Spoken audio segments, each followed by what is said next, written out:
তাকদীরের ভালো মন্দ এখানে জাস্ট অল্প কিছু কথা বলছি। কিছু কিছু বিষয় আছে তাকদীরে যেগুলো কনস্ট্যান্ট ফিক্স, এগুলো কখনো পরিবর্তন হবে না। যেমন জীবন, আপনার মৃত্যু, আপনার হায়াত ইত্যাদি ইত্যাদি। কিছু বিষয় আছে যেগুলো ঝুলন্ত, মুআল্লাকা, এগুলো ভালো কাজ দিয়ে পরিবর্তন হয়, দোয়া দিয়ে পরিবর্তন হয়, নেকির কাজ দিয়ে, তাকওয়া দিয়ে পরিবর্তন হয়। যেমন কেউ যদি আত্মীয়তার সম্পর্ক বজায় রাখে, তার রিজিক বাড়বে, তার হায়াতে বরকত হবে। এই যে কোরআনের কথা বললাম, কেউ যদি কোরআন বেশি বেশি তেলাওয়াত করে, কোরআন নিয়ে বেশি বেশি গবেষণা করে, তার হায়াতে রিজিকে বারাকা আসবে। কেউ যদি প্রতিবেশীর খোঁজ খবর নেয়, পিতামাতার সেবা করে, মা না থাকলে খালার সেবা করে, তারও বারাকা আসবে।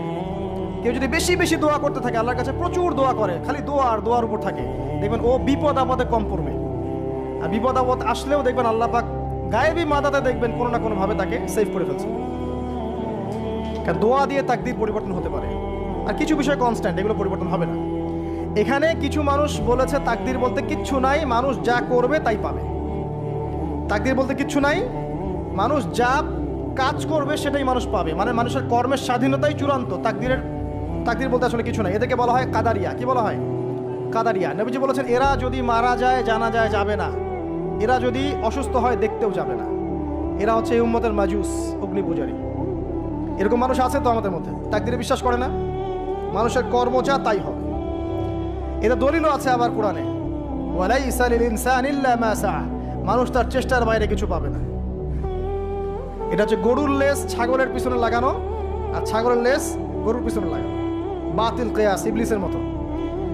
আর একদল আছে যারা মনে করে কর্মের স্বাধীনতা বলতে কিচ্ছু নাই, তাকদীরই সব, যা আছে ভাগ্যে তাই হবে। আমার কাজের কোনো স্বাধীনতা নাই, আল্লাহ চাইলে ভালো করতে পারবো, না চাইলে পারবো না। চুরি করছি কেন? আল্লাহ তাকদীরে লিখছিলেন তাই চুরি করছি। জেনা করলাম কেন? ঘুষ খাইলাম কেন? দুর্নীতি কেন করে? আল্লাহ লিখছেন তাকদীরে তাই, আমার তো কিছু করার নাই। ওমর রাদিয়াল্লাহু আনহুর কাছে এরকম একজন ব্যক্তি আসছিলেন, একদিন বলছিলাম, এসে বলছে, আমি তো চুরি করি নাই, আল্লাহ তাকদীরে লিখছেন তাই আমি চোর হয়েছি।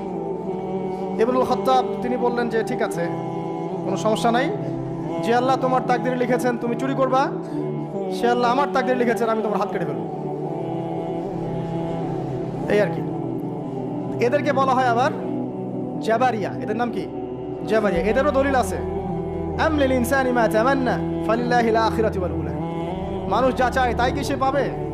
আল্লাহর হাতেই সমস্ত ক্ষমতা। মানে এরা হয়েছে কি, দুইজন দুই দুয়ারে চলে গেছে। এর মাঝখানে ব্যালেন্সটা কি? তাকদীর আল্লাহর হাতে। আল্লাহ পাক তাকদীর লিখেছেন আসমান জমিন সৃষ্টির 50,000 বছর আগে, এরপরে আবার মায়ের গর্ভে যখন রূহ আসে তখনও, তারপরে লাইলাতুল কদরে তাকদীর আবার বাজেট পেশ করা হয়। কিছু বিষয়ে কনস্ট্যান্ট আর কিছু বিষয় আছে মুআল্লাকা, কাজের মাধ্যমে আপনি পরিবর্তন করতে পারবেন। আর নবী সাল্লাল্লাহু আলাইহি ওয়াসাল্লাম বলেছেন সাহাবীদেরকে যে মানুষকে যে ফলাফলের জন্য সৃষ্টি করা হয়েছে, পৃথিবীতে তার কাজ সেরকমই হবে। মানে যাকে আল্লাহ পাক জান্নাতের জন্য সৃষ্টি করেছেন, পৃথিবীতে সে সেরকমই কাজ করতে থাকবে। যাকে আল্লাহ পাক জাহান্নামের জন্য সৃষ্টি করেছেন, বা যার তাকদীরে লেখা আছে সে জাহান্নামে যাবে, পৃথিবীতে তার কাজও তেমনই হবে। সূরা লাইলের মধ্যে দলিল আছে। এই 6টা বিষয় হচ্ছে ঈমানের পিলার, মনে থাকবে ইনশাআল্লাহ।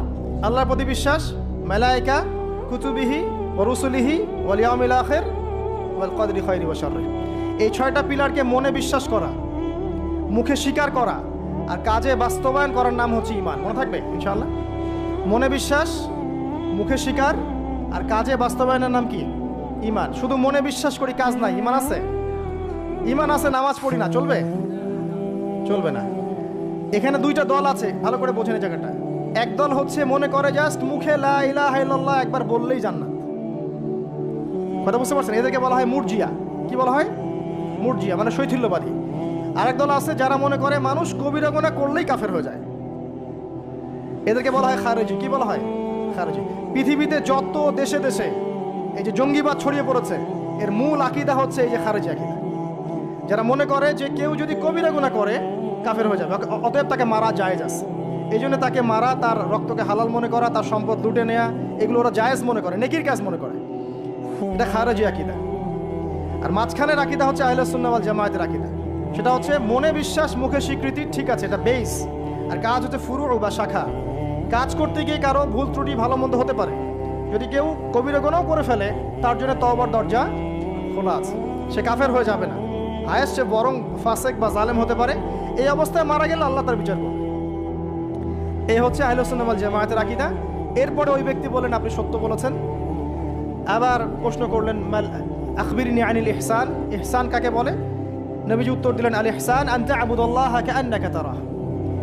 তিনি বললেন ইহসান হচ্ছে তুমি এমনভাবে আল্লাহর ইবাদত করবে যেন তুমি আল্লাহকে দেখতে পারছো। ওয়া ইল্লাম তাকুন তারা ফাইন্নাহু ইয়ারাক, তুমি যদি আল্লাহকে দেখতে না পারো বিশ্বাস রাখবে আল্লাহ তোমাকে দেখছেন। এই যে এই কনসিয়াসনেস, আল্লাহ কনসিয়াসনেস নিয়ে ইবাদত করার নাম হচ্ছে ইহসান। ইহসান যে ব্যক্তি আয়ত্ত করতে পারবে সে হবে মুহসিন, মুসলিম, মুমিন, মুত্তাকি, মুহসিন, একদম হাইয়েস্ট লেভেল। তাহলে এই হচ্ছে ইহসান। ইহসান যার মধ্যে থাকবে সে কিন্তু পাপ করতে পারে না খুব একটা। খেয়াল করে দেখেন, আন তা'বুদাল্লাহা কাআন্নাকা তারা, তুমি এমনভাবে আল্লাহর ইবাদত করবে যেন তুমি স্বয়ং আল্লাহকে দেখতে পারছো। আল্লাহকে যদি কেউ দেখতে পারতো সে কি কখনো আল্লাহর বিরুদ্ধে যেতে পারতো? এই বিষয়টাই হচ্ছে ইহসান। আর আল্লাহকে কেউ এই দুনিয়ায় খালি চোখে দেখতে পারবে না। এই জন্য আল্লাহ রাসূল বলেছেন যে ওয়া ইল্লাম তাকুন তারা, তুমি যদি তাকে দেখতে না পারো ফাইন্নাহু ইয়ারাক, তিনি তোমাকে অবশ্যই দেখছেন। আল্লাহকে হাজির নাজির জেনে ইবাদত করতে হবে। আল্লাহ পাক তৌফিক দান করুন, আমিন। প্রত্যেকটা কাজ, নামাজ, রোজা, হজ, যাকাত, জিকির, আজকার, তাসবিহ, তাহলিল, সব কিছু, ব্যবসা বাণিজ্য, চাকরি বাকরি যা আছে সব আল্লাহকে হাজির নাজির জেনে করলে মানুষ হারাম থেকে বেঁচে থাকতে পারবে ইনশাআল্লাহ। চতুর্থ প্রশ্ন করেছেন এই ব্যক্তি, আখবিরনি আনিস সাআহ, আমাকে কিয়ামত সম্পর্কে বলুন। নবীজি বলছেন মাল মাসউলু আনহা বিআ'লামা মিনাস সাইল, এই ব্যাপারে প্রশ্নকারী আর যে উত্তরদাতা এর বেশি কেউ কিছু জানে না। যাকে জিজ্ঞেস করা হচ্ছে আর যে জিজ্ঞাসা করছে তাদের জ্ঞান সমান। আমি আসলে জানি না কবে কিয়ামত হবে। কেউ জানে কবে কিয়ামত হবে? সূরা লুকমানের শেষে আছে না, ইন্নাল্লাহা ইনদাহু ইলমুস সাআহ ওয়া ইউনাজ্জিলুল গায়থ ওয়া ইয়ালামু মা ফিল আরহাম ওয়া মা তাদরি নাফসুম বিআইয়ি মাযা তাকসিবু গাদা ওয়া মা তাদরি নাফসুম বিআইয়ি আরদিন তামুত। পাঁচটা বিষয় আল্লাহ ছাড়া কেউ জানে না। কিয়ামত কবে হবে, বৃষ্টি কখন কোথায় বর্ষিত হবে, আগামীকাল কোন নফস কি অর্জন করবে কি হারাবে, কার মৃত্যু কোথায় হবে, এগুলো আল্লাহ ছাড়া কেউ জানে না। তো এই জন্য তিনি বলেছেন মাল মাসউলু আনহা বিআ'লামা মিনাস সাইল, এই বিষয়ে জিজ্ঞাসিত ব্যক্তি প্রশ্নকারীর চেয়ে বেশি জানে না। তিনি থেমে যান নাই প্রশ্নকারী, তিনি বলছেন আখবিরনি আন আমারাতিহা, আচ্ছা আপনার তো জানা নাই এক্স্যাক্টলি কবে কিয়ামত হবে, তাহলে আপনি বলেন এর কিছু আলামত বলেন, সাইন্স বলেন। নবীজি বললেন দুইটা মাত্র, একটা হচ্ছে আউযু বিকালিমাতিল্লাহি তাম্মাতি মিন শাররি মা খালাক, এই দোয়াটা আউযু বিকালিমাতিল্লাহি তাম্মাতি মিন শাররি মা খালাক, তিনবার, সকালে 3, সন্ধ্যায় 3, 6। আরও আছে 7, হাসবি আল্লাহ লা ইলাহা ইল্লা হু আলাইহি তাওয়াক্কালতু ওয়া হুয়া রাব্বুল আরশিল আযীম, সকালে সন্ধ্যায় 7 বার করে। কয়বার করে? 7 বার করে। মনে থাকবে না, ভুলে যাবেন, ওই যে রেকর্ডিং দেখে নিয়েন। 7। 8 নাম্বার 3 বার, সকালে 3, রাত্রে 3, রাদিতু বিল্লাহি রাব্বান ওয়া বিল ইসলামি দীনান ওয়া বিমুহাম্মাদিন নাবিয়্যা। 8। 9 দরুদ শরীফ, আল্লাহুম্মা সাল্লি আলা মুহাম্মাদ ওয়া সাল্লিম, এতটুকু, আল্লাহুম্মা সাল্লি আলা মুহাম্মাদ ওয়া সাল্লিম, অথবা আল্লাহুম্মা সাল্লি ওয়া সাল্লিম আলা নবিয়িনা মুহাম্মাদ, সকালে 10, রাত্রে 10। আর একটা হচ্ছে সূরাতুল কাফিরুন। কোন সূরা? সূরা কাফিরুন, রাত্রেবেলা পড়বেন। এছাড়া আরও অনেক আমল আছে যেগুলো এক লেকচারে বলা সম্ভব না। এই আমলগুলো নিয়মিত করলে, এই যে চোখ লাগা বলেন, আর এই বদনজর বলেন, আপনার জিন শয়তানের অনিষ্ট বলেন, বা তাবিজ কবজ বলেন, এই যে বানটোনা বলেন, কবিরাজের তন্ত্রমন্ত্র বলেন, ঠিক আছে, দৃশ্য অদৃশ্যের কোনো অনিষ্ট ইনশাআল্লাহ তাআলা আপনার কোনো অনিষ্ট করতে পারবে না ইনশাআল্লাহ। মনে থাকবে? আর সর্বশেষ কথা হচ্ছে নিজের বাসায় কোরআন তেলাওয়াত বাড়িয়ে দিবেন। সূরা বাকারা, সূরা আলে ইমরান ছাড়বেন না। কোন সূরা? সূরা বাকারা, সূরা আলে ইমরান। সূরা বাকারা, আলে ইমরান যে বাসায় তেলাওয়াত করা হয় শয়তান সেখান থেকে পালিয়ে যাবে ইনশাআল্লাহ। ঠিক আছে? আল্লাহ পাক আমাদের সবাইকে এই আমলগুলোর মধ্য দিয়ে রাতকে এনজয় করার তৌফিক দান করুন, এবং এভাবেই আমাদের জীবনের প্রতিটা রাতকে উপভোগ করার তৌফিক দান করুন। আর একটা দোয়া শিখাই দেই ইনশাআল্লাহ, এই দোয়া করলে রিজিক তো বাড়বেই ইনশাআল্লাহ। আপনার যত ঋণ আছে ইনশাআল্লাহ আল্লাহ পাক শোধ করে দিবেন। বিশ্বাস করলেন না? এই দোয়া শিখাই দিচ্ছি, এজন্য আমাকে হাদিয়া দেওয়া দরকার, স্পেশালি আমাকে এখন হাদিয়া দেওয়া দরকার। এটা গুরুত্বপূর্ণ দোয়া শিখাই দিচ্ছি। আলী রাদিয়াল্লাহু আনহু বলেছেন, কোনো ব্যক্তির যদি পাহাড়ের সমানও ঋণ থাকে, এই দোয়া যদি আমল করে, আল্লাহ পাক ওই ঋণও শোধ করে দিবেন ইনশাআল্লাহ। আর ঋণ কেমন জানেন? ওই যে এখন মানুষ ঋণ নিচ্ছে 1 কোটি টাকা ব্যাংক থেকে, 2 কোটি টাকা ব্যাংক থেকে, হ্যাঁ, কত বছর, 10 বছরের জন্য, 20 বছরের জন্য বাড়ি করছে, তাই না? তার ধারণা এমন যে সে মারা গেলে তার ঋণটা কেউ না কেউ শোধ করে দিবেই দিবে, তাই তো? আর আল্লাহর রসুল কি বলছেন দেখেন, একজন মারা গেছেন, নবী সাল্লাল্লাহু আলাইহি ওয়াসাল্লামের সময় একজন মারা গেছেন। তো নবী করিম সাল্লাল্লাহু আলাইহি ওয়াসাল্লাম বলছেন, এই ব্যক্তির কি কোনো ঋণ আছে? একজন সাহাবী বলেন, হ্যাঁ ইয়া রাসূলুল্লাহ, তো ঋণ আছে। নবীজি বললেন, তোমরা ওর জানাজা পড়ো, আমাকে ডেকো না। তোমরা ওর জানাজা পড়ে নাও, আমি জানাজা পড়তে চাচ্ছি না। আমি এখন কেমন করে আপনাকে বুঝাবো ঋণ কত ভয়ঙ্কর জিনিস। আপনি যে ব্যাংক থেকে 3-4 কোটি টাকা লোন নিয়ে রাখছেন, লাখ লাখ টাকা লোন নিয়ে বসে আছেন, দিব্যি সুখে বসে আছেন, এমন চিন্তায় যে আপনার মৌত হবে না। আর নবী সাল্লাল্লাহু আলাইহি ওয়াসাল্লামের সময়ে একজন মারা যাচ্ছেন, তিনি বলছেন তোমরা জানাজা পড়ে নাও, আমি জানাজা পড়তে চাচ্ছি না। মানে ঋণগ্রস্ত ব্যক্তির জানাজাও তিনি পড়তেন না। তারপরে একজন এসে বললেন, ইয়া রাসূলুল্লাহ, আমি তার ঋণ শোধ করে দিব, তার যা ঋণ আছে আমি শোধ করে দিব। তখন নবী এসে জানাজা পড়লেন সাল্লাল্লাহু আলাইহি ওয়াসাল্লাম। তো আপনার এই কোটি কোটি টাকা ঋণ শোধ করার লোক তো রেডি আছে নাকি? আছে না? সমস্যা নেই, আপনার জানাজা পড়া হবে। কারণ হুজুরকে আপনি 5,000 টাকা দিবেন, হুজুর জানাজা পড়াই দিবে, কোনো সমস্যা নেই। তারপরে আপনার মিলাদও হবে, আপনার একটা বড়সড় দোয়াও হবে ইনশাআল্লাহ। কিন্তু আল্লাহ পাক বলেছেন, শহীদ, আল্লাহর পথে যুদ্ধ করে শহীদ হয়েছে, এই ব্যক্তির আত্মাও ঝুলে থাকে যতক্ষণ পর্যন্ত না তার ঋণটা শোধ করা হয়। এবার বলেন আমি কি বুঝাবো আপনাকে? আর কিছু বলতে হবে? তো এখন সেই দোয়া শিখাচ্ছি আপনাদেরকে, যে দোয়া শিখলে আপনারা ঋণ থেকে বাঁচবেন ইনশাআল্লাহ। কত দিবেন বলেন? আচ্ছা, হ্যাঁ, এই তো শুকরিয়া। দোয়া করবেন যেন আল্লাহ পাকের দিনটাকে আল্লাহর জমিনে প্রতিষ্ঠা করতে পারে। আমার সাথে বলেন, দোয়াটা হচ্ছে, আল্লাহুম্মা ইকফিনি বিহালালিকা আন হারামিকা ওয়া আগনিনি বিফদলিকা আম্মান সিওয়াকা। এই দোয়াটা ছোট না, এটা মুখস্থ করবেন, সেজদায় পড়বেন, নামাজের সেজদায় পড়বেন, আত্তাহিয়াতু দরুদ শেষ তারপরে পড়বেন, নামাজ শেষে হাত তুলে করবেন, যখন তখন শেষ রাতটা করবেন। ইনশাআল্লাহ দেখবেন আপনার ঋণ বলতে কিছু থাকবে না ইনশাআল্লাহ। যদি থাকেও, বড় কোনো ঋণ থাকেও, আল্লাহ পাক অন্য কোনো মাধ্যমে এটা শোধ করার ব্যবস্থা করে দিবেন ইনশাআল্লাহ। ইনশাআল্লাহ।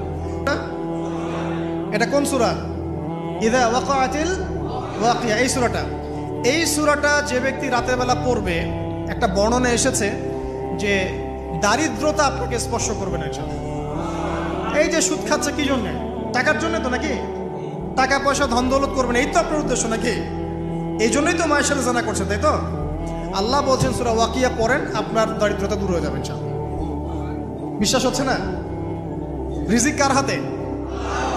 না, রিজিক তো আমাদের হাতে। এটা মানুষ বিশ্বাস করে না আসলে, এটা মুখে বলে, মানুষ মুখে বলে রিজিক আল্লাহর হাতে। মানুষ যদি বিশ্বাস করতো রিজিক আল্লাহর হাতে, তাহলে মানুষ কেমন করে সুদ খাবে? ও মনে করছে রিজিক আমার হাতে, আমি যদি খাই সুদ তাহলে আমি গেইন করব, যদি না খাই তাহলে আমি দারিদ্রতায় ভুগবো নাকি? যদি আমি ঘুষ নেই তাহলে আমার উন্নতি হবে অর্থনৈতিক, যদি না নেই তাহলে আমি মরে যাব, না খেয়ে মরে যাব। যদি আমি দুর্নীতি করি তাহলে আমি বাঁচবো, আমার সন্তানরা ভালো থাকবে, যদি না করি আমি দারিদ্রতায় মরে যাব, তাই তো? এই কনসেপ্ট ছাড়া কেউ এগুলা কাজ এমনি করতে পারে নাকি? নিঃসন্দেহে আমরা মনে করি যে রিজিকের মালিক আমরা, আল্লাহ নয়। শুধু মুখের মধ্যে বলি যে রিজিকের মালিক আল্লাহ। রিজিকের মালিক যদি আল্লাহ হতো তাহলে আমি হালাল পথে থাকতাম এবং তাওয়াক্কুল করতাম যে আল্লাহ আমাকে যা রিজিক দিয়েছেন তা তো আসবেই, আসবে না? আসবেই। আমাকে, আপনাকে যদি আল্লাহ পাক, কি বলবো, এটা কোন জেলা? লালমনিরহাট। লালমনিরহাটের 100 একর জায়গায় যত ধান হয়, এতগুলো ধান যদি আপনার আমল নামায় লেখা থাকে, মানে আপনার আমল নাম হচ্ছে রিজিকে, তাকদিরে আপনার তাকদিরে যদি লেখা থাকে যে আপনি 100 একর জমির ধান খাবেন তারপর মরবেন, আছে না লেখা? আচ্ছা, একটা দানা কম বেশি হবে? আপনি যদি আল্লাহর প্রতি তাওয়াক্কুলই করেন তাহলে আপনি আল্লাহর পথে থাকবেন, বিশ্বাস করবেন যে আল্লাহ পাক যেটা লিখে রাখছে আমার তাকদিরে রিজিক, এর একটা দানা রেখেও আমি পৃথিবী থেকে যাব না, সিম্পল। তখন আপনার অন্য পথে যাওয়ার কোনো কারণ নাই। আর যখন আপনি বিশ্বাস করবেন না, না এটা আমার হাতে, আমি যত পরিশ্রম করব তত রিজিক বাড়বে, আমি যত ঘুষ নিব তত বাড়বে, যত সুদ খাবো তত বাড়বে, যত দুর্নীতি করবো তত বাড়বে, তখন তো রিজিকের এই পুরো দায়িত্বটা আল্লাহ পাক আপনার হাতে ছেড়ে দিবেন। আল্লাহ পাক আপনাকে কোনো বারাকা দিবেন না। ইয়ামহাকুল্লাহু রিবা ওয়া ইউরবিস সাদাকা। সদকা করলে সম্পদ বৃদ্ধি পায়, আর রিবার মধ্য দিয়ে সম্পদ ধ্বংস হয়ে যায়, একদম মাটিতে মিশে যায়। কিভাবে ধ্বংস হয় সেটা এখন আলোচনা করার সুযোগ নাই, সময় নাই। আমি ইনশাল্লাহ আরেকদিন শুধু রিবা নিয়ে আলাদা আলোচনা করবো ইনশাল্লাহ। এটা সমাজের নিচু লেভেল থেকে উঁচু পর্যন্ত দরিদ্র মানুষদেরকে আরো দরিদ্র করবে, আর ধনীদেরকে আরো ধনী করবে। সম্পদ এক শ্রেণীর মানুষের হাতে গিয়ে জমা হয়ে যাবে, সবার হাতে সম্পদ এভাবে সার্কুলেট করতে থাকবে না। আর যখন আপনি জাকাত ভিত্তিক অর্থনীতি চালু করবেন, সদকা করবেন, হালালে থাকবেন, ব্যবসা করবেন, তখন সম্পদ এক হাত থেকে আরেক হাতে ঘুরতে থাকবে। এটা এমনি বুঝবেন না, ইনশাল্লাহ আরেকদিন বুঝাবো। আসেন, যে দারিদ্রতা দূর করতে চান, সচ্ছলতা চান, কয়েকটা কাজ করেন। এই যে বললাম, 1 নাম্বার সূরাতুল ওয়াকিয়া তেলাওয়াত করেন, 5 ওয়াক্ত নামাজ জামাতে পড়েন, ডেইলি কিছু সময়ের জন্য কোরআন তেলাওয়াত করেন, আর আল্লাহর কাছে রিজিক চান, জিকির বেশি বাড়ায় দেন। পারবেন না ইনশাল্লাহ? তো রাত সংক্রান্ত নবী সাল্লাল্লাহু আলাইহি ওয়াসাল্লামের বেশ কিছু আমল আছে। এই আমলগুলো আল্লাহ পাক আমাদের সবাইকে করার তৌফিক দান করুন, আমিন। তার মধ্যে প্রথম আমলটা হচ্ছে, সূর্য ঢলে গেলে নবী করিম সাল্লাল্লাহু আলাইহি ওয়াসাল্লাম মাগরিবের সালাত আদায় করতেন, এবং সালাত আদায় করার পর নবী সাল্লাল্লাহু আলাইহি ওয়াসাল্লাম পুরো রাতের জন্য কিছু ইবাদত করতেন। তার মধ্যে অন্যতম হচ্ছে একবার আয়াতুল কুরসি তেলাওয়াত করা। আমাদের মধ্যে আয়াতুল কুরসি সবাই জানি তো? কোন সূরার কত নম্বর আয়াতকে আয়াতুল কুরসি বলে? সূরা বাকারার 255 নম্বর আয়াত। মাশাআল্লাহ। আয়াতুল কুরসির ব্যাপক ফজিলত আছে। যে ব্যক্তি প্রত্যেক ফরজ নামাজের পর, প্রত্যেক ফরজ সালাতের পরে যে ব্যক্তি আয়াতুল কুরসি তেলাওয়াত করবে, নবী করিম সাল্লাল্লাহু আলাইহি ওয়াসাল্লাম বলেছেন, সেই ব্যক্তির জান্নাতে যাওয়ার জন্যে শুধু এতটুকু বাধা, সেটা হলো তার মউত। তার মৃত্যু হয়ে গেলেই ইনশাআল্লাহ সে জান্নাতে চলে যাবে। রাতের বেলা ঘুমানোর সময়ও আয়াতুল কুরসি তেলাওয়াত করতে হয়। এই হাদিসের রাবি হচ্ছেন আবু হুরায়রা রাদিয়াল্লাহু তাআলা আনহু, যাকে নবী সাল্লাল্লাহু আলাইহি ওয়াসাল্লাম গনিমতের মাল পাহারা দেওয়ার দায়িত্ব দিয়েছিলেন। তো প্রথম রাতে আবু হুরায়রা রাদিয়াল্লাহু আনহু লক্ষ্য করলেন যে মাল চুরি করার জন্য একজন এসেছে। তিনি চোরকে ধরলেন। চোর খুব অনুনয় বিনয় করলো যে আমার অবস্থা খুব খারাপ, খুব দরিদ্র, আমাকে ছেড়ে দাও। আবু হুরায়রা রাদিয়াল্লাহু আনহু তাকে ছেড়ে দিলেন। পরের রাতে সেই চোর আরও একবার আসলো, তিনি আবার তাকে ধরলেন, আবারও ছেড়ে দিলেন। তৃতীয় রাতে তিনি তাকে ধরলেন এবং বললেন, এবার তোমাকে আমি ছাড়ব না। তখন সেই ব্যক্তি, বিখ্যাত সাহাবী আবু হুরায়রা রাদিয়াল্লাহু আনহুকে বলছেন যে আমি তোমাকে বিশেষ একটা আমল শিখিয়ে দিব, যে আমলটা করলে পরে রাতের বেলা শয়তান তোমার নিকটবর্তী হবে না। তো আবু হুরায়রা রাদিয়াল্লাহু আনহু বলছেন, কি সেই আমল, শিখিয়ে দাও, যদি শিখিয়ে দাও তাহলে ছেড়ে দেব তোমাকে। তখন সেই ব্যক্তি বলছে যে রাতের বেলা কেউ যদি আয়াতুল কুরসি তেলাওয়াত করে ঘুমানোর সময়, সেই ব্যক্তির ধার কাছেও শয়তান আসবে না ইনশাআল্লাহ, এবং আল্লাহ পাকের পক্ষ থেকে একজন ফেরেশতা তাকে পাহারা দিবে ইনশাআল্লাহ। তো রাসূলুল্লাহ সাল্লাল্লাহু আলাইহি ওয়াসাল্লাম পরের দিন ফজরের নামাজে আবু হুরায়রা রাদিয়াল্লাহু আনহুকে দেখে মুচকি মুচকি হাসছেন যে তোমার রাতের সাথীর কি খবর। কারণ ওহীর মাধ্যমে নবী সাল্লাল্লাহু আলাইহি ওয়াসাল্লাম আগেই জেনেছেন কি হয়েছে গত রাতে। এটাই আল্লাহ পাকের ওয়াহী, যেটা কোনো বিজ্ঞান যুক্তি দর্শনের ব্যাখ্যায় আসবে না। আসবে না। তো আবু হুরায়রা রাদিয়াল্লাহু আনহু বলছেন যে আমি তো ইয়া রাসূলুল্লাহ তাকে ছেড়ে দিয়েছিলাম, পরে আবার এসেছে, আবার ধরেছি, আবার ছেড়ে দিয়েছি, আবার এসেছে। এবার ছাড়বো না পণ করেছিলাম, কিন্তু এবার সে আমাকে একটা আমল শিখিয়ে দিয়েছিল, তো এই আমল শেখানোর বদৌলতে আমি ওকে ছেড়ে দিয়েছি। কি আমল? রাতের বেলা আয়াতুল কুরসি তেলাওয়াত করলে শয়তান নিকটবর্তী হবে না, এবং রাতের বেলা একজন ফেরেশতা আল্লাহর পক্ষ থেকে ওই ব্যক্তিকে পাহারা দিবে ইনশাআল্লাহ। তো রাসূলুল্লাহ সাল্লাল্লাহু আলাইহি ওয়াসাল্লাম বলছেন এই কথা শুনে যে তোমার কাছে এসেছিল সে হচ্ছে ইবলিস, শয়তান। সে যতগুলো কথা বলে তার বেশিরভাগ কথাই সে মিথ্যা বলে, তবে এই কথাটা সে সত্য বলেছে। তার মানে আয়াতুল কুরসির ফজিলত কে জানিয়ে দিল? তাহলে জ্ঞান যদি সত্য হয়, জ্ঞানটা যদি সত্য হয়, মানে আল্লাহ এবং তার রাসূলের দলিল থাকে সেখানে, তো সেই সত্য জ্ঞানটা নেয়ার ব্যাপারে কোনো প্রতিবন্ধকতা থাকবে? থাকবে না। যে কোনো ব্যক্তি এমন কোনো কথা বলুক যেটা কোরআন এবং সুন্নাহর সাথে মিলে গেছে, এই কথা নিতে কি কোনো আপত্তি আছে? নাই। আর যে কোনো ব্যক্তি যত বড় আলেম হোক আর স্কলার হোক আর বুদ্ধিজীবী হোক না কেন, তার কথা যদি কোরআন সুন্নাহর সাথে না মেলে সেই কথাকে আমরা গ্রহণ করব? এই সহজ কথাটা মেনে নিলে কিন্তু মুসলিমদের মাঝে কোনো ইখতিলাফ থাকে না। তারপরেও হয়তো কিছু মতপার্থক্য থাকবে, সেটা ইসলামের সৌন্দর্য, সেটা ইসলামের সৌন্দর্য। যেমন আপনি ফজরের আগে বেতরের নামাজ পড়ছেন, তাহাজ্জুদের নামাজ পড়ে বেতরের নামাজ পড়ছেন, তারপরে 2 রাকাত সুন্নত পড়ছেন, তারপরে ফরজ পড়ছেন, ঠিক আছে? এই আমলটা নবী সাল্লাল্লাহু আলাইহি ওয়াসাল্লাম কর্তৃক স্বীকৃত এবং সুন্নাহ। এখন কেউ যদি ঘুমানোর আগেই বেতের নামাজ পড়ে ফেলে, ঘুমানোর আগেই সে বেতের নামাজ পড়ে ফেলে, শেষ রাত্রে যদি নফল নামাজ পড়ার সুযোগ হয় পড়লো, পরে সুন্নত পড়ে ফজরের 2 রাকাত ফরজ পড়লো, তার আমল কি বাতিল? তো বেতরের নামাজ ঘুমানোর আগে পড়লেও চলে, শেষ রাত্রে পড়লেও চলে। ইসলামের এটা সৌন্দর্য না? সৌন্দর্য। মনে করেন যে আপনি জোহরের আগে, ফরজ নামাজের আগে 4 রাকাত সুন্নত পড়লেন, পড়েন না?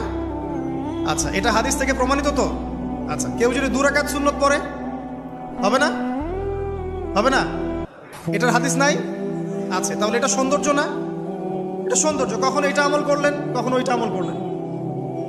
আচ্ছা, এরকম বলতে গেলে রাত শেষ হয়ে যাবে আসলে। মানে অসংখ্য আমল আছে যেগুলো ইসলামের সৌন্দর্য।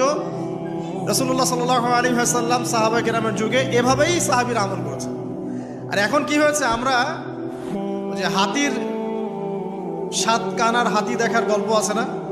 কেউ বলেছে হাতি হচ্ছে খাম্বার মতো, কেউ বলেছে কুলার মতো। আসলে পুরো হাতি সম্পর্কে এদের কারোই ধারণা ছিল না। আমাদের সমস্যা হচ্ছে আমরা ইসলামের অংশ বিশেষকে ফলো করি, এর বাইরে কিছু পেলে আমরা মনে করি সেটা আর ইসলামে নাই। তাই হয় না? আমি যতটুকু জানি বুঝি এতটুকু আমল করি, এর বাইরে যদি কোনো দলিল থাকেও সেটা মানার ব্যাপারে আমাদের আগ্রহ থাকে না। তখনই কিন্তু ইসলামকে নিয়ে আমরা এই যে দলীয়করণে চলে যাই, আর আস্তে আস্তে মুসলিম উম্মার ঐক্যটা নষ্ট হয়। ঐক্য নষ্ট হতে হতে আজকে কি অবস্থাটা দেখতেই পাচ্ছেন। তো আগে ওই জায়গাটা শেষ করি। নবী করিম সাল্লাল্লাহু আলাইহি ওয়াসাল্লাম রাতের বেলা এই আমলটা করতেন। কি করতেন? আয়াতুল কুরসি তেলাওয়াত করতেন। আরেকটা গুরুত্বপূর্ণ আমল, সেটা হচ্ছে সূরা বাকারার শেষের 3টা আয়াত তেলাওয়াত করতেন। কয়টা আয়াত? কোন কোন হাদিসে আছে 2টা আয়াত। এই যে 3টা আয়াত কোন হাদিসে, আবার কোন হাদিসে 2টা আয়াত। কেউ যদি 2টা পড়ে তার আমল কি বাতিল হবে? আর যদি কেউ 3টা পড়ে আরো ভালো, উত্তম। ঠিক আছে, তো শেষের 3টা আয়াত হচ্ছে লিল্লাহি মা ফিস সামাওয়াতি, এখান থেকে নিয়ে ফানসুরনা আলাল কওমিল কাফিরিন পর্যন্ত। নবী সাল্লাল্লাহু আলাইহি ওয়াসাল্লাম বলেছেন রাতের বেলা কেউ যদি এই আমলটুকু করে, শুধু এতটুকুই পড়ে, সূরা বাকারার শেষের 3টা আয়াত বা 2টো আয়াত, সারা রাতের জন্য যথেষ্ট হয়ে যাবে ইনশাআল্লাহ। মানে সারা রাত নফল পড়লে যে নেকি হইতো, আপনার এই আমলটা করলে সে নেকি হয়ে যাবে ইনশাআল্লাহ। এবং আরেকটা ব্যাখ্যা হচ্ছে সারা রাতের দৃশ্য অদৃশ্যের যে ক্ষতি আছে, দৃশ্য অদৃশ্যের অনেক ক্ষতি আছে, এগুলো এখনকার সায়েন্স বিশ্বাস করে না। আর সায়েন্স বিশ্বাস করে না বলে যে আমরা বিশ্বাস করবো না এমনটাও নয়, ঠিক আছে? নবী সাল্লাল্লাহু আলাইহি ওয়াসাল্লাম বলেছেন রাতের বেলা তোমরা বাচ্চাদেরকে সন্ধ্যাবেলা ছেড়ে দিও না, সন্ধ্যাবেলা বাচ্চাদেরকে ছেড়ে দিও না, আগে ভালো করে সন্ধ্যাটা হয়ে যাক, যদি ছাড়তে হয় তারপর ছেড়ো। তারপর রাতের রাত যখন গভীর হবে তখন তোমরা এলোপাথালি ঘোরাফেরা করো না, রাস্তাঘাটে বনে জঙ্গলে ঘোরাফেরা করো না, কারণ এই সময় এমন কিছু মাখলুককে আল্লাহ পাক ছেড়ে দেন যাদেরকে তোমরা দেখো না। এখন বিজ্ঞান যেটা প্রমাণ করতে পারে নাই, এটা কি বিজ্ঞানের ব্যর্থতা না ইসলামের ব্যর্থতা? যদি বৈজ্ঞানিকভাবে আপনি প্রমাণ করতে না পারেন তাহলে সেটার কোনো অস্তিত্ব নাই। এই কথাটাকে ডাহা মিথ্যা কথা। যদি মুমিন হতে চান তাহলে এই কথার উপরে এসে ইসলাম কবুল করতে হবে। যদি মুমিন মুসলিম হতে চান এই কনসেপ্টটার ঊর্ধ্বে এসে ইসলাম কবুল করতে হবে। আল্লাহ রব্বুল আলামিন এবং তার রাসূল যা বলেছেন সেটাই চূড়ান্ত সত্য, সেটা আমরা প্রমাণ করতে পারি বা না পারি, এটাকে অন্ধভাবেই বিশ্বাস করতে হবে। এটাই হচ্ছে একটা মৌলবাদী কনসেপ্ট। আর এভাবে ইসলামের মৌলিক বিষয়গুলোকে না মানলে কেউ মুসলিমই হবে না। কথা কি বুঝতে পারছেন? আচ্ছা, তিনি বলছেন রাতের বেলা এমন কিছু মাখলুক বের হয় যাদেরকে তোমরা দেখো না। দুষ্ট জিন বের হয়। কি বের হয়? জিন জাতি নাই পৃথিবীতে? আল্লাহ পাক সূরা জিন নামে একটা গোটা সূরা নাজিল করেছেন, করেন নাই? হাফেজ আছে না এখানে মানুষ? কুলু হিয়া ইলাইয়া আন্নাহু ইসতামা নাফারুম মিনাল জিন্নি ওয়া ক্বালু ইন্না সামি'না কুরআনান আজাবা। জিনদের একটা দল কোরআন শুনে বলেছিল যে আমরা অদ্ভুত আজব একটা কোরআন শুনেছি। তারপর তারা গিয়ে তাদের কওমের কাছে ইসলামের দাওয়াত দেয়, ওই কওম ইসলাম কবুল করে। এটা নবী সাল্লাল্লাহু আলাইহি ওয়াসাল্লামের জীবনের সেই সময়কে ঘটনা যখন নবীজি তায়েফ থেকে ফিরে আসছেন। তায়েফবাসী তাকে অত্যাচার করলো, তিনি নাখলা উপত্যকায় এসে নামাজ পড়ছেন, ওই নামাজের কেরাত শুনে জিনরা ইসলাম কবুল করেছে। তো সূরা জিনে আল্লাহ পাক এই কথা নাজিল করেছেন। তো আল্লাহ পাক যে বলছেন জিন জাতি আছে, আল্লাহ কি মিথ্যা কথা বলছেন? নাকি নাসা যখন বলে এলিয়েন আছে তখন ওইটা সত্য, আর আল্লাহ বলছেন জিন জাতি আছে এটা মিথ্যা? তা আমাদেরকে আবার নতুন করে মুসলমান হওয়া লাগবে এখন, না আমাদের কনসেপ্ট চেঞ্জ হয়ে গেছে। তো যেটা বলছিলাম প্রিয় ভাইরা, রাতের বেলা এইসব প্রাণী বের হয়, নবী সাল্লাল্লাহু আলাইহি ওয়াসাল্লাম বলেছেন অতএব আপনাদের বাচ্চা যারা আছে এদেরকে সন্ধ্যাবেলায় বাইরে ছেড়ে দিবেন না। এখন কিন্তু প্রচুর ঘটনা ঘটছে, প্রচুর জিনঘটিত ঘটনা ঘটছে, রুকিয়া করাতে হচ্ছে, জাদুটোনা করা হচ্ছে, বানটোনা করা হচ্ছে না? আর অনেক সময় আমরা মনে করি এখন সায়েন্সের যুগ তো, মানুষ মনে করে এগুলোর কোনো ভিত্তি নাই মনে হয়। কোরআন বলছে জাদু সত্য। কে বলছে? কোরআন বলছে জাদু সত্য। কোন সূরা? সূরা বাকারা আয়াত নাম্বার 101। সূরা বাকারা আয়াত নাম্বার 101, 102 পড়ে দেখেন। ওয়াত্তাবিউ মা তাতলু শায়াতিন আলা মুলকি সুলাইমান, এই আয়াতটা পড়েন, বিশাল একটা আয়াত আছে। ওয়ামা কাফারা সুলাইমান ওয়ালাকিন্না শায়াতিন কাফারু ইউআল্লিমুনা আন-নাস আস-সিহর। এই সিহর দিয়ে কি হতো? মা ইউফাররিকুনা বিহি বাইনাল মারই ওয়া যাওজি। সুলাইমান আলাইহিস সালামের সময় এই জাদুবিদ্যার প্রচলন ছড়িয়ে পড়ে। এই জাদু মানুষ শিখে কি করছিল? নারী পুরুষের মাঝখানে, স্বামী স্ত্রীর মাঝখানে বিভেদ সৃষ্টি করছিল। এখন দেখেন না, পরিবারের স্বামী স্ত্রীর বন্ধন ভেঙে যায় না? খুব ভালো সম্পর্ক, হঠাৎ করে সম্পর্ক খারাপ, কেউ কাউকে দেখতে পারে না, এমন হচ্ছে না? এই জাদুবিদ্যা সত্য। এবং এখনকার অনেক ভণ্ড যে কবিরাজগুলো বের হয়েছে, এরা জিনকে তাবে করে নিয়ে এই জিনদের মধ্য দিয়ে মানুষের মধ্যে জাদু ছড়িয়ে দিয়েছে, এবং এর ফলশ্রুতিতে বহু পরিবার ধ্বংস হয়ে যাচ্ছে। এই জাদুবিদ্যা সত্য। আরো একটা জিনিস সত্য, নবী সাল্লাল্লাহু আলাইহি ওয়াসাল্লাম বলেছেন ইন্না আইনাল হক, চোখের নজর সত্য। নবী করিম সাল্লাল্লাহু আলাইহি ওয়াসাল্লাম বলেছেন চোখের বদনজর সত্য। এই যে আমরা বলি ফেসবুকে এত বেশি ছবি দিয়েন না ভাই, ছবি তুলেন না, বারবার যে বলি নিষেধ করি, কারণ কি জানেন? একটাই কারণ, বিকজ চোখ লাগাটা সত্য। কারণ নবী করিম সাল্লাল্লাহু আলাইহি ওয়াসাল্লাম যা বলেছেন সাদাকাল্লাহু ওয়া সাদাকা রাসূলুহুল কারীম, নবী যা বলেছেন, আল্লাহ যা বলেছেন চিরায়ত সত্য, এর বাইরে কোনো সত্য আছে? আচ্ছা দেখেন, আমি বললাম যে জাদুবিদ্যা সত্য। এই জাদুবিদ্যার চর্চা মানুষ করে, এখনো করে, এবং এই জাদু দিয়ে মানুষের ক্ষতি করার জন্য জিনের প্রয়োজন হয়, দুষ্ট জিন। এই জিনগুলোকে মানুষ তাবে করে মানুষের ক্ষতি করার চেষ্টা করে। দেখবেন এখন গ্রামে গঞ্জে শহরে সব জায়গায় ছড়িয়ে পড়েছে না? দেখবেন, খুব সতর্ক থাকবেন। আমি পরে সলিউশন বলছি আপনাদেরকে। আরেকটা বলেছি, নবী সাল্লাল্লাহু আলাইহি ওয়াসাল্লাম বলেছেন চোখের বদনজর এমন সত্য যে একটা উটকে এই রান্নার ডেকচির মধ্যে ঢুকাই ফেলতে পারে। একজন সাহাবী গোসল করছিলেন, গোসল, এটা হাদিসে সহিহ, এই আলেম উলামা যারা আছেন তারা জানেন যে এই হাদিসে সহিহ। একজন সাহাবী গোসল করছেন, তার গায়ের চামড়াটা খুব সুন্দর ছিল, একদম স্কিনটা অনেক সুন্দর থাকে না এমন কিছু মানুষ? আচ্ছা, এখন আরেকজন সাহাবী এই গোসল দেখছেন দূর থেকে, দেখে বলছেন যে কি চমৎকার তার শরীরের রংটা, যেন কুমারী নারীর মতো, অনেকটা এমন একটা কথা তিনি বলেছিলেন। সাথে সাথে এই সাহাবী অজ্ঞান হয়ে পড়ে গেছে। কোন সাহাবী? যিনি গোসল করছিলেন।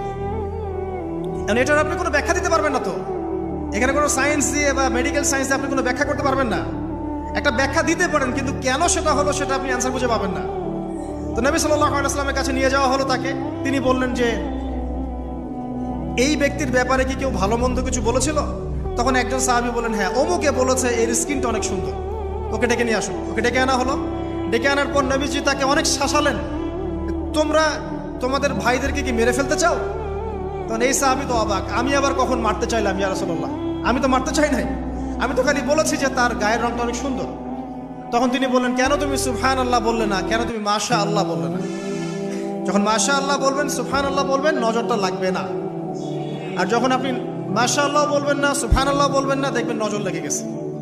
আপনি বিশ্বাস করেন ব্যবসা খুব ভালো চলছে, মানুষ বলল যে বাহ, তোর তো ব্যবসা হেভি, লালে লাল শাহজালাল, ঠিক আছে, দেখবেন আপনার কেনা বেচা বন্ধ হয়ে গেছে। এরকম হবে, আমার কথাটা বিশ্বাস করেন। এটা কিন্তু সায়েন্স প্রমাণ করতে পারবেন না, আল্লাহ এবং তার রাসূল বলেছেন, তার উপরে কোনো সত্য নেই। আছে সূরা কাহফ 29 নম্বর আয়াত পড়ে দেখেন, আল্লাহ পাক বলছেন, ওয়াকুলিল হাক্কু মির রাব্বিকুম, সত্য সেটাই যা তোমার রবের পক্ষ থেকে আসে। ফামান শাআ ফালইউমিন, যার ইচ্ছা হয় বিশ্বাস করুক, ওয়ামান শাআ ফালইয়াকফুর, যার ইচ্ছা হয় সে অস্বীকার করুক। এই কারণে আমরা বলি ফেসবুকে এত বেশি ছবি দেওয়া, এই আই ওয়াশ করা, এই যে শোডাউন করা, হ্যাঁ, ইসলামের কিছু কাজ করলেন একদম মানুষকে না দেখাইতে পারলে ঘুম হচ্ছে না, এগুলো বন্ধ করেন, এগুলো বন্ধ করে দেন আল্লাহর ওয়াস্তে। অফলাইনে কাজ করেন, নিজেকে গোপন করার চেষ্টা করেন। যত বেশি মানুষের কাছে নিজেকে এক্সপোজ করবেন, কাজের বরকত কমে যাবে, কাজের বরকত কমে যাবে, চোখ লাগবে, নজর লাগবে। এবং চোখ লাগা বদ নজরে বহু আলেম আস্তে আস্তে মাঠ থেকে মাইনাস হয়ে গেছে না? যায় নাই?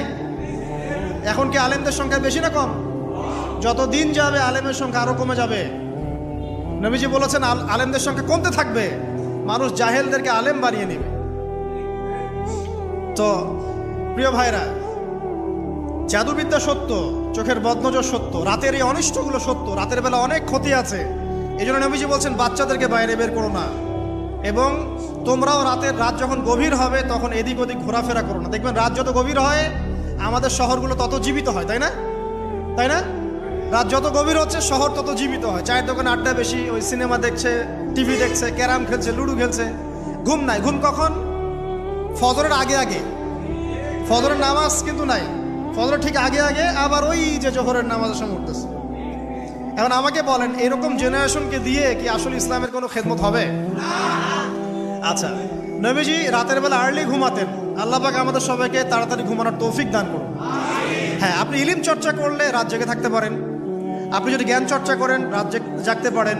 আপনি কোনো গবেষণা করছেন, নামাজ পড়ছেন বা কোরআন হিফজ করছেন, আপনি রাতের আর্লি উঠবেন, এটা আলাদা বিষয়।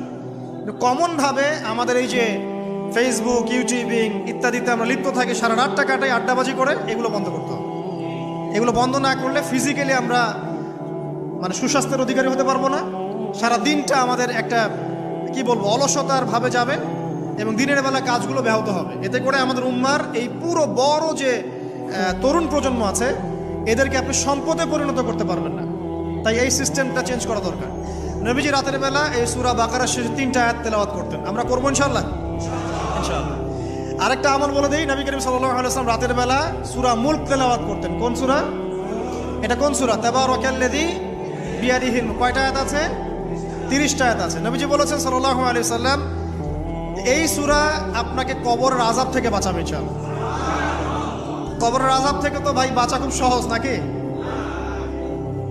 আমাদের মধ্যে এমন কেউ নাই, শোনেন, আমাদের মধ্যে এমন কেউ নাই, আলেম জালেম, মুফতি মুহাদ্দিস, রাজনৈতিক নেতা, পলিটিশিয়ান, বিরোধী দল, জাতি, তারপরে যে সরকার দল, যে আছে না কেন, কবরের শাস্তি ফেস করবেন এমন একটা মানুষ নাই, কেউ নাই পৃথিবীতে। এই যে আপনি দেখছেন ওই যে কি ইসরায়েলের প্রধানমন্ত্রী, ওই রাশিয়ার প্রধানমন্ত্রী, ওই চায়নার সভ্যতা, পশ্চিমা সভ্যতা, এমন কেউ নাই পৃথিবীতে এখন যাকে কবরের শাস্তি ভোগ করতে হবে না। আছে? আর আমাদের তো ভাই কবরে সবাই সাথে যাবে না, গার্লফ্রেন্ড যাবে না, বাপ মা ভাই বোন সবাই যাবে না। একজন ব্যক্তি সুদ খাচ্ছে, জিজ্ঞাসা করে দেখেন কেন খায়, বলবে তার সন্তানের জন্য খায়, তার বউয়ের জন্য খায়, তার মা বাবাকে দেখতে হবে তাই খায়, তাই না? একজন ব্যক্তি ঘুষ খায়, বলবে আমার পরিবারের জন্য খাই। একজন দুর্নীতি করছে, পুকুর চুরি করছে, বলবে দুর্নীতি করছে আমার পরিবারের জন্য খাই, পরিবার ভালো থাকবে। সবার একই এক্সকিউজ যে পরিবার যেন ভালো থাকে। আমার সন্তানরা যেন ভালো থাকে, আগামী প্রজন্মের জন্য কিছু রেখে যেতে পারি, তাই না? এরকম একটা মানুষও কি আপনার সাথে কবরে যাবে? তাহলে এই বোকা মানুষ কেন বোঝে না যে আপনার কবরে আপনাকেই যেতে হবে? তাহলে আপনি কি কারণে, অন্যের কারণে নিজের পরকাল নষ্ট করছেন? অন্যের সুখের জন্য আপনি আপনার পরকাল নষ্ট করছেন। সুদ খাচ্ছেন, দিব্যি মায়ের সাথে জেনা করছেন। আপনাদের এলাকায় নাকি সুদের সমস্যা অনেক বেশি। কয়েকটা হাদিস বলে দেই, আমি ওদেরকে আক্রমণ করতে আসি না, আমি শুধু তাদেরকে 3টা হাদিস শোনাতে এসেছি। 1 নম্বর হাদিস শোনেন। আল্লাহর নবী মুহাম্মদ সাল্লাল্লাহু আলাইহি ওয়াসাল্লাম বলেছেন, সুদের পাপের 73টা শাখা আছে। কয়টা? কোন হাদিসে 70টাও আছে, কোন হাদিসে 73টা আছে। বলছেন যে সবচেয়ে নিচের শাখাটা হচ্ছে, সুদের পাপের সবচেয়ে নিচের শাখা হচ্ছে যে যেন কোনো ব্যক্তি তার মাকে রেপ করলো, তার মাকে ধর্ষণ করলো। 1 দিরহাম যে ব্যক্তি সুদ খায়, সহিহ বুখারীতে আরেকটা হাদিস এসেছে, সে যেন 36টা মেয়েকে ধর্ষণ করলো। চ্যালেঞ্জ করবেন? নবীজি বলেছেন, 1টা দিরহাম যে ব্যক্তি সুদ খায়, দিরহাম মানে কি? রৌপ্য মুদ্রা। এটা এখন দেখতে পারবেন না, জাদুঘরে আছে, কাগজের মানি সব। এক সময় ছিল দিরহাম। কি ছিল? ওই যে বিখ্যাত একজন খলিফা ছিলেন হারুনুর রশিদ, নাম শুনেছেন? বলা হয় যে হারুনুর রশিদ আব্বাসী খলিফাতের সময় ছিলেন উনি। বলা হয় যে উনি প্রতিদিন 1000 দিরহাম মানুষকে দান করতেন, আর দৈনিক 100 রাকাত নফল নামাজ পড়তেন। ওই যে দিরহাম মানে একটা রৌপ্য মুদ্রা। তো 1 দিরহাম যে ব্যক্তি সুদ খায়, বলা হচ্ছে যে সে ব্যক্তি যেন 36টা মেয়েকে ধর্ষণ করলো বা 36 বার জেনা করলো। আরেকটা হাদিসে এসেছে, এটা কোরআনেও আছে, হাদিসে তো আছেই, কোরআনেও আছে। কি সেটা? আল্লাহ পাক বলছেন, ইয়া আইয়ুহাল্লাযীনা আমানু, হে মুমিনগণ, ইত্তাকুল্লাহ, তোমরা আল্লাহকে ভয় করো। ওয়া যারু মা বাকিয়া মিনার রিবা, সুদের অবশিষ্ট যে টাকা পয়সাগুলো আছে, চক্রবৃদ্ধি হারে যে সুদ খাচ্ছ, ছেড়ে দাও, ছেড়ে দাও। কারণ ওয়া ইল্লাম তাফআলু, যদি তোমরা এটা না করো, তাহলে ফাযানু বিহারবিন মিনাল্লাহি ওয়া রাসূলিহি, তাহলে আল্লাহ এবং তার রাসূলের সাথে যুদ্ধের ঘোষণা শুনে রাখো। এই যে সুদের পাপের সবচেয়ে উঁচু শাখাটা হচ্ছে এটা।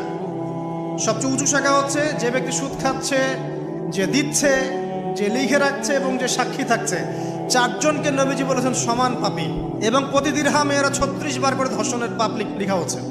এখন আমি বলি, একটা ব্যক্তি যদি আপনাদের এলাকায় পাওয়া যায়, একজন ব্যক্তি বা একজন ছেলে হোক আর মেয়ে হোক, একটা ব্যক্তি পাওয়া যায় যে ব্যক্তি নিয়মিত জেনা করে, আপনি তাকে কিভাবে ট্রিট করবেন? আপনি কি তাকে সম্মান করবেন? তাকে সালাম দিবেন? তার বাসায় গিয়ে খাবেন? সে যদি আপনাকে দাওয়াত করে খাওয়ায়, খাবেন? একটা মেয়ে যদি একবার জেনা করে, আপনি তার সাথে এরকম করবেন? আর আপনি প্রতিদিন সুদ খাচ্ছেন, প্রতিদিন জেনা করছেন, কিন্তু আপনার কোনো ফিলিংস নাই। ফিলিংস নাই কেন আমি সেটা বলি। ফিলিংস নাই কেন সেটা আমি বলছি আপনাকে। ফিলিংস নাই এই কারণে যে আপনার এই দেহটার ভিতরে একটা আত্মা আছে, রূহ আছে না? একটা কলব বলে একটা কথা আছে না? এই কলবটা আপনার মরে গেছে, জীবিত নাই। আপনার দেহের মধ্যে কোনো কলব নাই, বা কলব থাকলেও সেটা মুর্দা, এটা জিন্দা না। এটা জিন্দা হবে কোথায়? ওই আল্লাহওয়ালা মানুষের কাছে যান, গিয়ে দেখবেন তিনি আপনাকে মৌতের কথা স্মরণ করাবে, কোরআন ধরায় দিবে, জিকির ধরায় দিবে, নামাজ ধরায় দিবে। আস্তে আস্তে দেখবেন আপনার কলবটা আবার জিন্দা হবে। এই মৃত কলব নিয়ে আপনাকে নসিহত করে আমারও কোনো লাভ নাই। আমি যে নসিহত করছি আসলে কোনো লাভ নাই, কারণ আপনার কলবটা মৃত। আগে কলবটা জিন্দা করতে হবে। কলব জিন্দা হবে 2টা কাজ, মাত্র 2টা কাজ। 1, বেশি বেশি কোরআন তেলাওয়াত। পারা যাবে ইনশাআল্লাহ? আল্লাহ আমাকে তৌফিক দেখ, আপনাদেরকে তৌফিক দেখ। আরেকটা হচ্ছে 2, বেশি বেশি আল্লাহর জিকির। বেশি বেশি আল্লাহর জিকির, চলতে ফিরতে সুবহানাল্লাহ, আলহামদুলিল্লাহ, আল্লাহু আকবার, লা ইলাহা ইল্লাল্লাহ, লা হাওলা ওয়ালা কুওয়াতা ইল্লা বিল্লাহ, হাসবুনাল্লাহু ওয়া নি'মাল ওয়াকিল। মানে চলতে ফিরতে, আস্তাগফিরুল্লাহ ওয়া আতুবু ইলাইহি। ঠিক আছে? যত জিকির জানেন চলতে ফিরতে করতে থাকেন, কলব জিন্দা হবে ইনশাআল্লাহ। কলব জিন্দা না হলে নসিহত ঢুকে না ভিতরে। এই যে আপনি একটা কথা শুনছেন, আপনি নসিহত গ্রহণ করছেন, আরেক ভাই শুনছে, গ্রহণ করছে না। কারণ কি জানেন? আপনার কলবটা জিন্দা, তার কলবটা মুর্দা। এতটুকু পারত। হ্যাঁ, কোরআন সুন্নাহ সবার কাছে আছে না? তো সবাই তো পড়ে হেদায়েত পাচ্ছে না। পাচ্ছে না। কিছু মানুষ পাচ্ছে, কিছু মানুষ পাচ্ছে না। কারণ কি? কারণ 1, তার মনের মধ্যে অনেস্টি নাই, সততা নাই। 2 হচ্ছে তার কলবটা মুর্দা। যদি কলবটা জিন্দা হতো এবং মনের মধ্যে সততা থাকতো, আল্লাহ পাক তাকে হেদায়েত দিতেন ইনশাআল্লাহ। যদি অমুসলিম ভাই বোনরাও থাকে, তাদের মনে যদি সততা থাকে, আল্লাহ পাক কোনো না কোনো দিন ওদেরকে হেদায়েত দিবে ইনশাআল্লাহ। দেখে নিয়ে এই উমর রাদিয়াল্লাহু আনহু তিনি রাসূল সাল্লাল্লাহু আলাইহি ওয়াসাল্লামকে জান্নাই তরোয়াল নিয়ে আঘাত করতে জান্নাই, ঘটনা জানেন না? তিনি কিন্তু সৎ মনের মানুষ ছিলেন, হয় ডানে যাবো নাহলে বামে, মাঝামাঝি এসবের মধ্যে আমি নাই, হয় মানবো নাহলে মানবো না। ঠিক আছে, উনি সৎ ছিলেন, সৎ মনের অন্তর ছিলেন, সৎ অন্তর। কেউ জুলুম করেছে উনি জালেমের পক্ষ নিতেন না, মাজলুমের পক্ষ নিতেন, একদম সরাসরি, ডানে বামে দেখার সময় নেই। এই সততা ছিল তার মনের মধ্যে। আল্লাহ পাক হেদায়েত দিয়ে দেখেন দ্বিতীয় খলিফা বানিয়ে দিয়েছেন, আলহামদুলিল্লাহ। আর অবশ্যই নবী সাল্লাল্লাহু আলাইহি ওয়াসাল্লামের দোয়া এখানে ছিল, তিনি দোয়া করেছিলেন, আল্লাহ দুইজনের মধ্যে একজনকে হেদায়েত দিও। কে কে? হয় আবু জাহাল ইবনে হিশাম, না হলে ওমর ইবনুল খাত্তাব। আল্লাহ পাক ওমর রাদিয়াল্লাহু আনহুকে কবুল করেছেন, আলহামদুলিল্লাহ। এখনো যদি আল্লাহ পাক কারো মনের মধ্যে সততা দেখেন, ইনশাআল্লাহ তাআলা আল্লাহ পাক আপনাকে হেদায়েত দিবেন ইনশাআল্লাহ। আপনি নামাজ পড়ছেন না, তো মনটা অনেস্ট আপনার, কারো ক্ষতি করছেন না, কারো ক্ষতির মধ্যে আপনি নাই, কারো সম্পদ লুট করছেন না, ইচ্ছা করে কারো ক্ষতি করার চেষ্টা করছেন না, কাউকে বিপদে ফেলার চেষ্টা করছেন না, আপনি সৎ আছেন মনের দিক থেকে, আল্লাহ চাইলে আপনাকে নামাজি বানাই দিবে ইনশাআল্লাহ, বানাই দিবে ইনশাআল্লাহ একদিন না একদিন, কারণ আপনার মনের মধ্যে সততা আছে। একজন ব্যক্তি মিউজিক করছে মনে করেন, কিন্তু কোনো মাদকে নাই, জাস্ট মনের তৃপ্তির জন্য করছে, আল্লাহকে বিশ্বাস করে, আল্লাহর সাথে সে ইবলিসের মতো আচরণ করে না, আল্লাহ চাইলে তাকে একদিন হেদায়েত দিতে পারেন ইনশাআল্লাহ। একজন মাদক খাচ্ছে, মনে করেন সে মাদক খাচ্ছে মনের কষ্টে, হতাশা, চাকরি বাকরি পায় না, পরিবার থেকে চাপ, গার্লফ্রেন্ড ছেড়ে চলে গেছে, এখন মদ খাওয়া শুরু করছে। ও মনে করছে এখানে গেলে শান্তি পাবে, কিন্তু আল্লাহ বলে একজন আছে, সে বিশ্বাস করে, নামাজ মানে, কোরআন মানে, কেবলা মানে, নবীকেও মানে, কিন্তু সে জানে যে আমি একটা পাপ করছি, তার মনটা সৎ। আল্লাহ চাইলে ওই ব্যক্তিকে তো অবশ্য সুযোগ দিতে পারেন ইনশাআল্লাহ। কাকে দিবেন না জানেন? এই যে এখনকার বুদ্ধি বিক্রেতাগুলোকে নাও দিতে পারে। কথা বুঝতে পারেন নাই? যারা জানে যে কোরআন সত্য, যারা জানে যে হাদিস সত্য, যারা জানে ইসলামী চূড়ান্ত ধর্ম, যারা জানে সত্য মিথ্যা চূড়ান্ত মানদণ্ড আল্লাহর ওহী, তারপরেও দুনিয়ার স্বার্থে, পলিটিক্যাল স্বার্থে, সমাজের স্বার্থে সে ইসলামের বিরোধিতা করছে, আল্লাহ পাক এদেরকে হেদায়েত দিবে না। এত সহজ না, মনটা সৎ হতে হয় আগে। যারা জানে যে কোরআন সুন্নাহ একদম সত্য, চিরায়ত সত্য, তারপরেও এর বিরোধিতা করছে, আল্লাহ পাক আবা ওয়াস্তাকবার, এদেরকে হেদায়েত দেন। আল্লাহ পাক বলেছেন কোরআনে যে সবাইকে আমি হেদায়েত দিব না, সবাইকে দিব না, বরং বেশিরভাগকেই দিব না। কলিলুম মিন ইবাদিয়াশ শাকুর, আমার শুকরগুজার বান্দা হবে খুবই অল্প, খুবই অল্প। আবার এই উম্মতের মধ্যে আবার ৭৩ দল, তার মধ্যে এক দল জান্নাতে যাচ্ছে, তাই না? মা আনা আলাইহি ওয়া আসহাবি, আমি যার উপরে আছি, আমার সাহাবীরা যার উপরে আছে। আল্লাহ পাক আমাদের সবাইকে একটা সৎ হৃদয়ে লালন করার তৌফিক দান করুন। যেটা জানি না হয়তো আমল করতে পারছি না, জেনেছি কোরআনে আছে, জেনেছি হাদিসে আছে, জেনেছি এটা ইসলাম, মানবো ইনশাআল্লাহ। এটা আমার বুঝে আসুক বা না আসুক, আমি বুঝে আসুক বা না আসুক।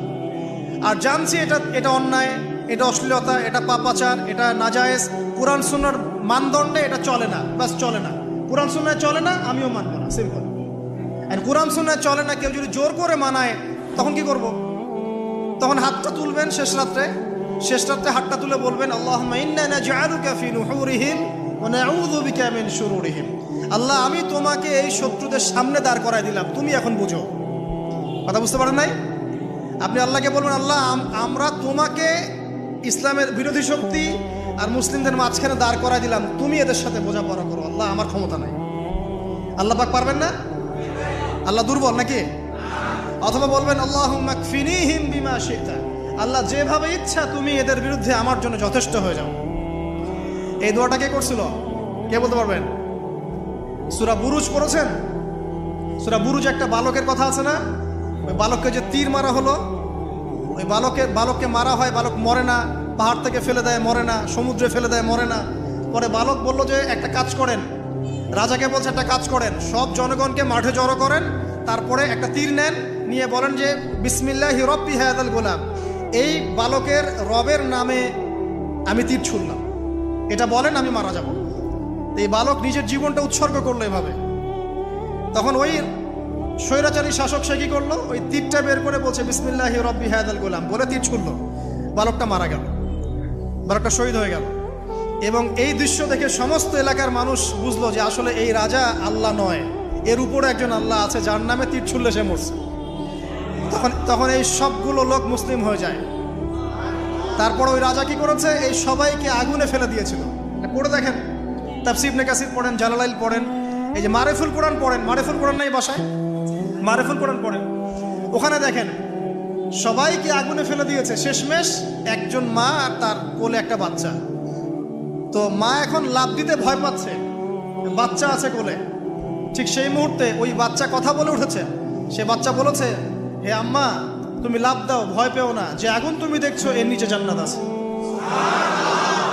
ইতিহাসে 3 জন শিশু কথা বলেছে, দুগ্ধপোষ্য শিশু, তার মধ্যে এই বাচ্চাটা একজন। আরেকজনকে কে বলতে পারবেন? ঈসা ইবনে মারইয়াম, তিনি কথা বলেছেন না? কথা বলেছেন। তো আল্লাহ পাক চাইলে এটা করতে পারেন না? এমনটা বিজ্ঞান বলবে যে একটা বাচ্চা কথা বলতে পারে, 2 মাসের বাচ্চা? তার মানে আল্লাহ ভুল, বিজ্ঞান সত্য? না বিজ্ঞান ভুল, আল্লাহ সত্য? কোনটা? আপনাদের আকীদা ঠিক করেন। এক কথা, কোরআন সুন্নায় যা আছে এর বাইরে সত্যের কোনো উৎস নাই। আছে? নাই। দ্বিতীয় কথা হচ্ছে, হ্যাঁ, কোরআন সুন্নার সাথে যাই মিলে যাক না কেন, যে কোনো দর্শন, যে কোনো মতবাদ, যে কোনো থিওরি, যে কোনো স্কুল অফ থট মানতে কোনো আপত্তি আছে? নাই। আর কোরআন সুন্নার সাথে যা মিলবে না মানবো? মানবো না। আর মানবো না বললে কি আমরা আক্রমণ করতে যাব? না। আমরা কি করব? আমরা আমাদের মতবাদটা প্রচার করব। ধর্মে কি বাড়াবাড়ি আছে? জোর করে মুসলিম বানাতে হবে? হবে না। আমরা ইসলামের দাওয়াতটাকে যুগোপযোগীভাবে বিজ্ঞান দিয়ে, দর্শন দিয়ে, দলিল প্রমাণ দিয়ে মানুষের সামনে উপস্থাপন করব। যারা গ্রহণ করার করবে, যারা করার না করার করবে না। লাকুম দীনুকুম ওয়ালিয়া দিন, তোমাদের দিন তোমাদের, আমার দিন আমাদের। আল্লাহ নবীকে আল্লাহ পাক বলেছেন, ফাযাক্কির ইন্নামা আনতা মুযাক্কির, তুমি উপদেশ দাও, তুমি শুধুমাত্র উপদেশদাতা। লাস্তা আলাইহিম বিমুসাইতির, তুমি কারো প্রতি দারোগা নও। জোর করে চাপিয়ে দিতে হবে না, ইসলাম দিতে হবে? হবে না। আল্লাহ পাক আমাদের সবাইকে পরিপূর্ণ ইসলাম পালন করার তৌফিক দান করুন, আমিন। অনেক গভীরে চলে আসছি, আসেন আবার রাতে চলে আসি। রাতটা কিভাবে এনজয় করতে হয় এটাই আমাদের আজকের লেকচারের টপিক। মানে আমরা কিন্তু জীবনটাকে অনেক বোর মনে করছি না?